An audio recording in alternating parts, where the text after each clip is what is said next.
তো guys welcome to our channel. তো দেখে তোমরা বুঝতেই পারছো পাটা পুরো ফুলে গেছে। তো এই ফুলে যাওয়ার পেছনে কারণটাও আমি তোমাদেরকে জানাচ্ছি। আমি গণেশ পুজোর জন্য একটা লং নাচ তুলছিলাম, তো সেই নাচটা তুলতে তুলতে কেমনভাবে পাটা মুচকে যাওয়ার পর এরকম ফুলে গেছিলো।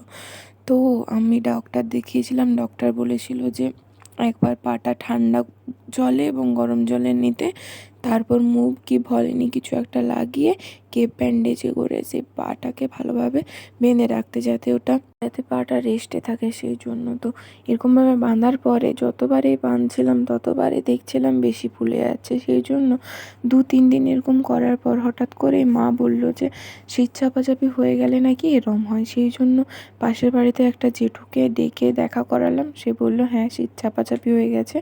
তারপর সেই ঠিক করে দিল এবং এখন আমি ভালো আছি, অনেকটাই ফুলটা কমে গেছে।